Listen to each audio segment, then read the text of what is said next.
poner. No importa, nos corremos un poquito de lado. ¿Sí? Bueno, estábamos viendo hasta la semana pasada todo lo que tiene que ver con la forma de actuar de nuestro sistema inmunitario frente a la presencia de tumores, ¿no?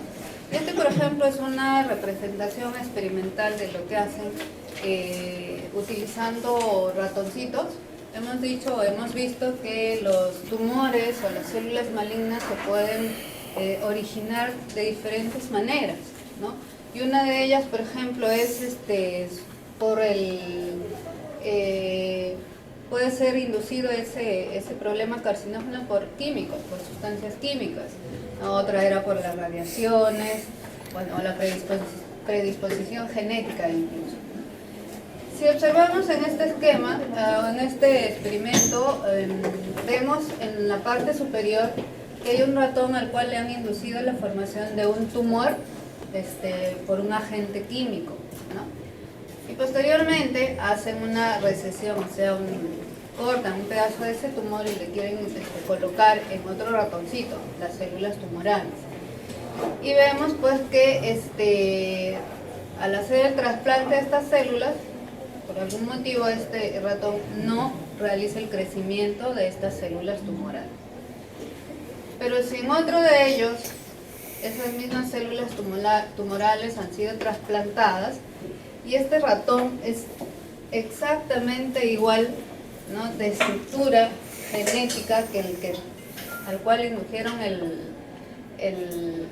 la formación de ese tumor, entonces al cual se le llama singénico porque tienen las mismas características, entonces va a desarrollar va a haber un crecimiento tumoral, ¿no? O sea, hasta ahí, ¿cómo podemos entender?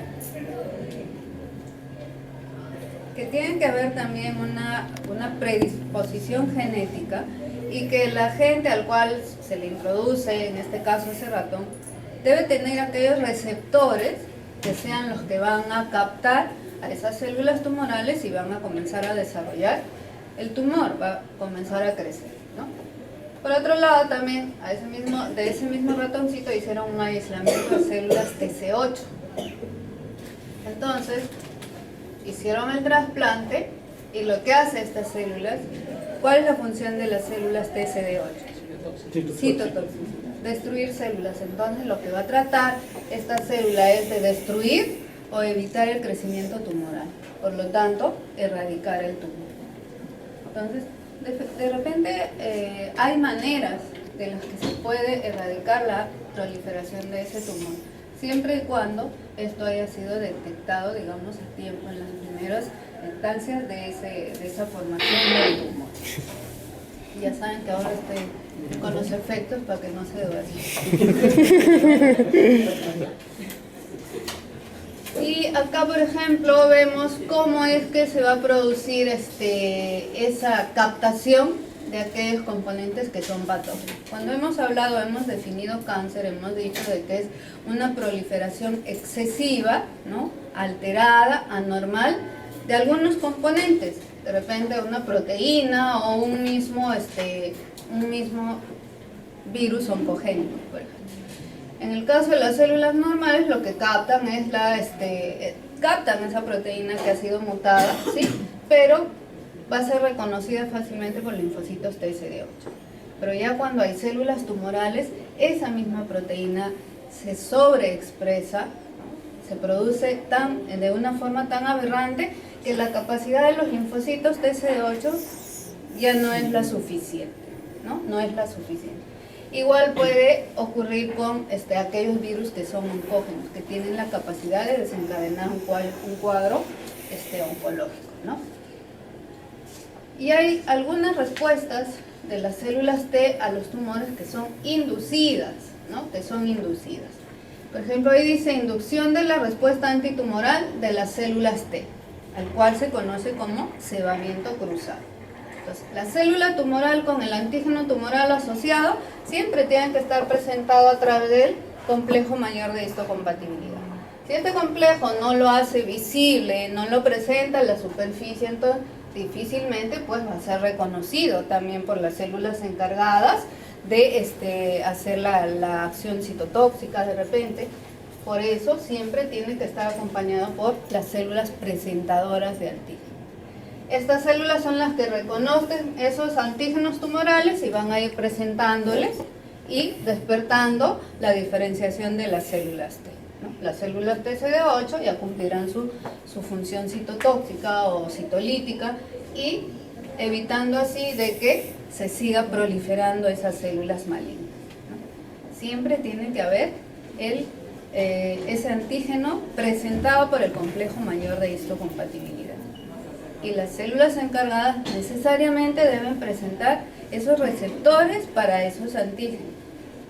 Es como entra un antígeno del medio exterior. Si nuestro organismo no lo reconoce como extraño, no va a formar anticuerpos.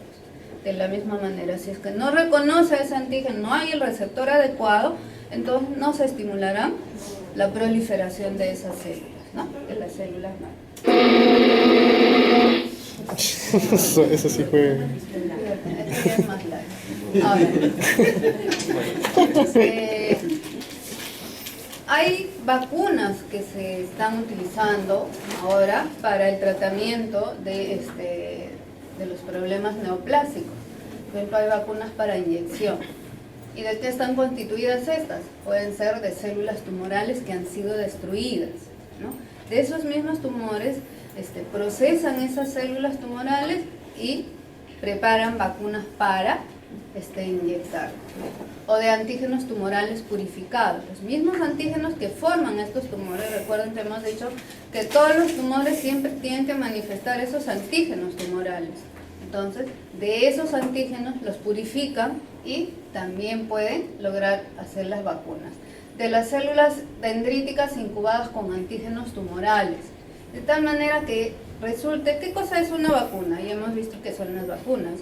Uno inyecta algo o por cualquiera de las vías, oral o parenteral, lo inyecta para que, como ya tiene algo conocido, ¿no? Tiene algo conocido, queremos que nuestro organismo forme anticuerpos contra eso que ya es conocido, ¿no? Me refiero conocido porque sabemos, por ejemplo, si es la vacuna para la BCG, o de repente la vacuna para la hepatitis, sabemos que esa vacuna tiene contenido de ese virus atenuado. De la misma manera, se trata de hacer las vacunas antitumorales. Que esas vacunas que se coloquen sean dirigidas específicamente a ese antígeno tumoral. Y ahí vemos las diferentes vacunas que podemos, que se puede encontrar, ¿no? Vacuna de células tumorales, que son células tumorales muertas, los lisados de células tumorales, y obviamente que todo esto se hace experimentos en los animalitos, ¿no? Y uno de los que tiene muy buen comportamiento para las experiencias, para los experimentos, ustedes mismos lo saben, son los ratoncitos, ¿no? Por esa estructura que tienen ellos, nos va a permitir poder ir descubriendo los diferentes, de repente hasta medicamentos, vacunas, ¿no? Utilizándolos a ellos como medios para probar los medicamentos o las vacunas que se quieran utilizar. Entonces ahí ven diferentes, ¿no? Vacunas basadas en células presentadoras de antígeno, de esas células profesionales. Sabemos cuáles son, los macrófagos, las células dendríticas, ¿no? La vacuna potenciadas por citoquinas y coestimuladores. Diferentes componentes de los cuales se pueden ir fabricando esas vacunas, incluso vacunas de ADN, ¿no? Cada vez se van profundizando para que se pueda contrarrestar el avance de esas células tumorales.